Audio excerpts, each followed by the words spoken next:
The Indiana Fever just won a ridiculous game against the Phoenix Mercury, and it reminds me of the fact that when Caitlin Clark came into the season, a whole lot of people put a lot of pressure on her to be the GOAT in her first year.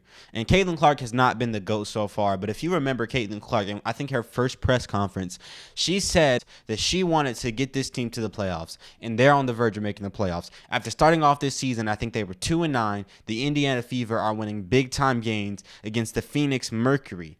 They are on track to do something really special. Anyway, if you guys saw this game, the Indiana Fever were down 15 points in the third quarter, and they came back in that third quarter, and it became a game. So I got the film, and we're going to break down the film, and I want to explain to you guys what exactly the Indiana Fever did right to get back into this game, how they stayed in the game, and basically just show you guys what they need to replicate for the rest of the season. And it's really going to be a lot of what I told you throughout the whole season so far. It's going to be just a whole lot of the advice that I've been given. So let's go ahead and get into the film, man. Well, when talking about what got them back in the game, first we have to go back to what exactly was hindering them. So let's roll a clip.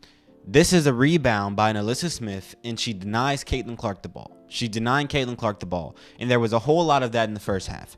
They're denying Caitlin Clark the ball, and she's not bringing the ball up the court, and a lot of the reason is fair because Caitlin Clark was getting some turnovers in that first half, and a lot of those turnovers were on her, and we can do another video breaking down those turnovers because these ones were preventable.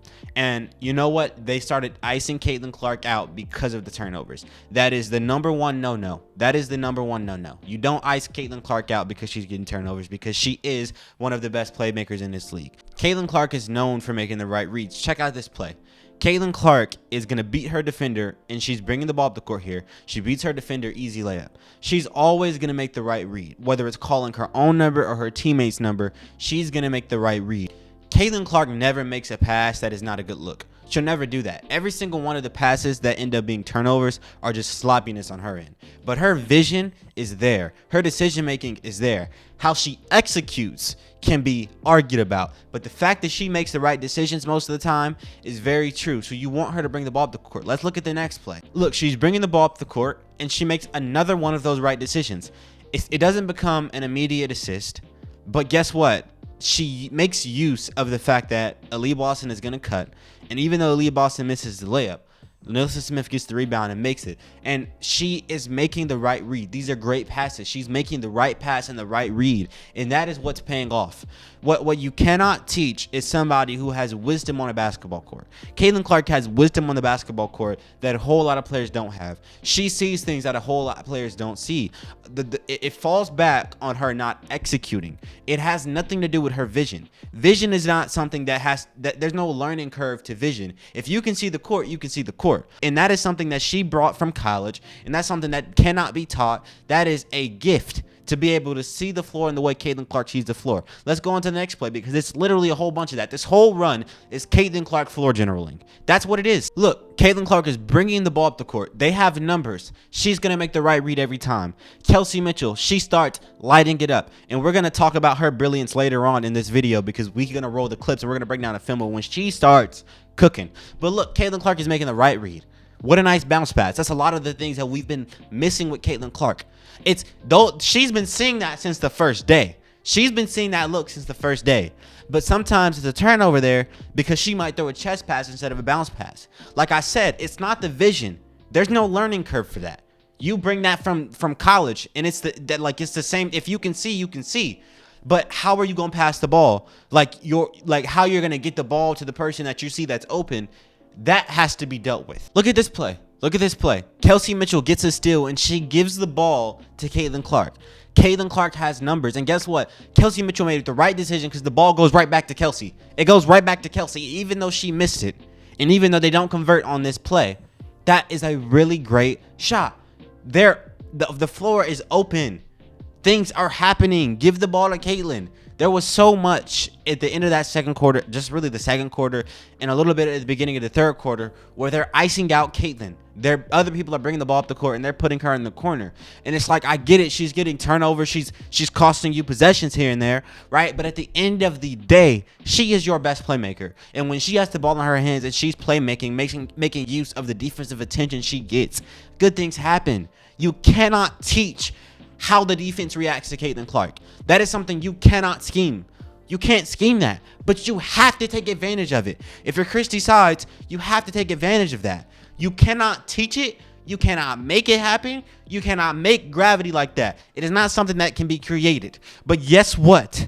When it's there, you make use of it. And you cannot make use of it when you're icing out Caitlin Clark. When she has the ball in her hands and she's bringing the ball up the court, good things happen. Now check out what happens when Caitlin Clark is getting her teammates into the game. She's getting her teammates into the game and into a groove, and the defense cannot just focus on Caitlin Clark and put all their pressure on Caitlin Clark. They kind of have to back off.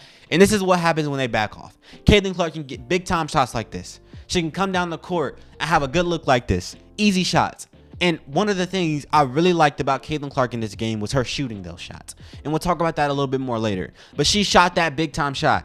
And that is what you love to see. She's getting good looks because her teammates are making themselves threats. I've talked about it before on this channel, and we've had conversations about it on this channel in our comment section. And Kelsey Mitchell, if she plays her role correctly, can make sure that Caitlin Clark never, ever, ever gets double teamed ever again. And I talked about that. If Kelsey Mitchell would play her role in the right way, she'll make sure Caitlin Clark can't get double teamed. Or if they do double team Caitlin Clark, they pay for it, right?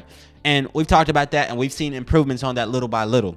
One of the things that's even a step up to that is if the Indiana Fever are playing well off of Caitlin Clark, and Caitlin Clark is getting them into a groove, the step up is that the Indiana Fever can make sure that Caitlin Clark will always get good looks.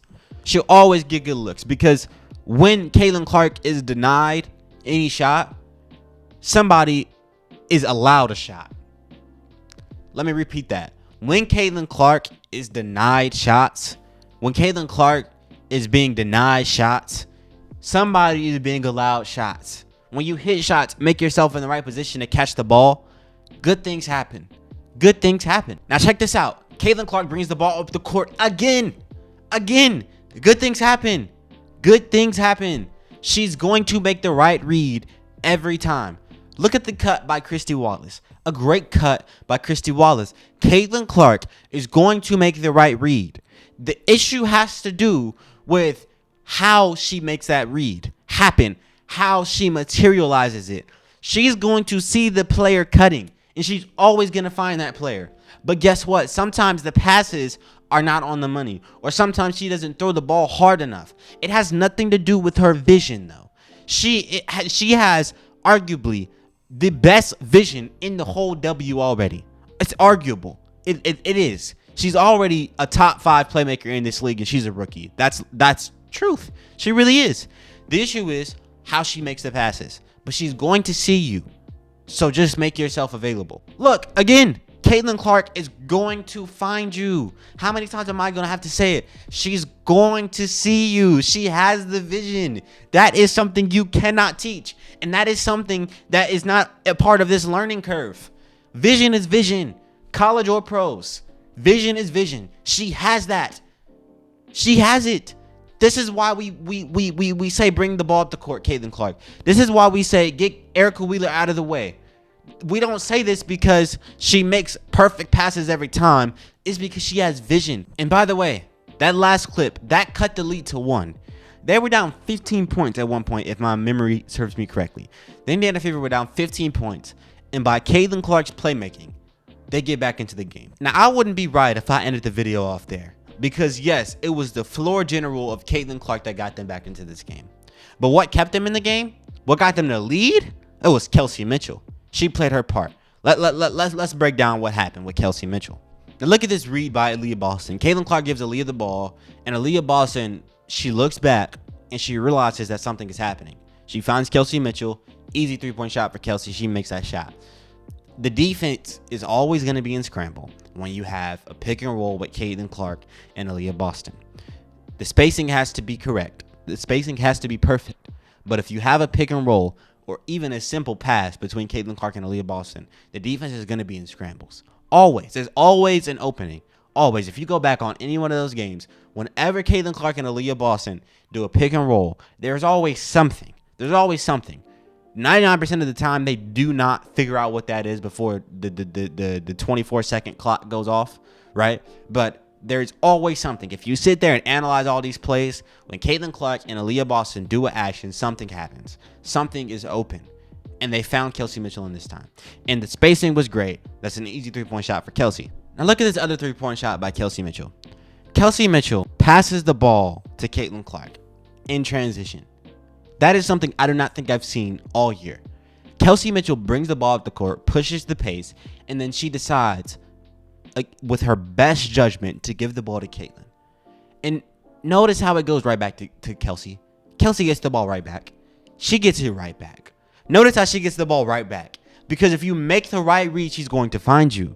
She sees you every time. Caitlin Clark is always going to see you. How she makes those passes is a different story. But she's always going to see you. She has the vision. This is why we want her with the ball in her hands. Kelsey Mitchell, she played really well. And let's get to my main takeaways of the game. And staying on the Kelsey Mitchell topic, I really like how Kelsey played this game because she took on that Kyrie Irving role. I think in the first half, Kelsey Mitchell didn't even score. If you've been watching Kyrie Irving in the playoffs, when the Mavs were in the playoffs, I know they fell short in the finals, but if you were watching, you know there was a lot of games, a plethora of games where Kyrie Irving would not score in the first half.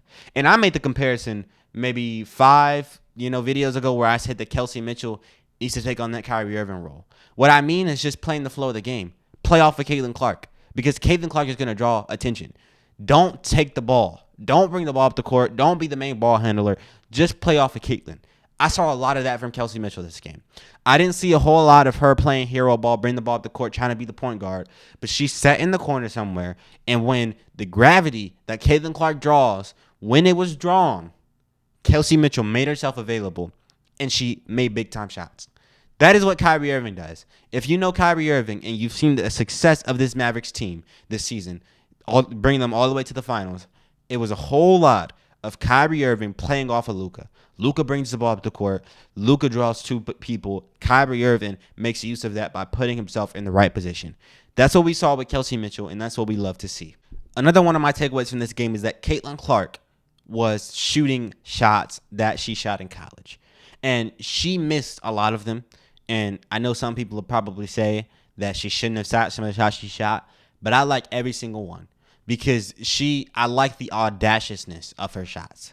The audacity is what I like because she's going to hit those.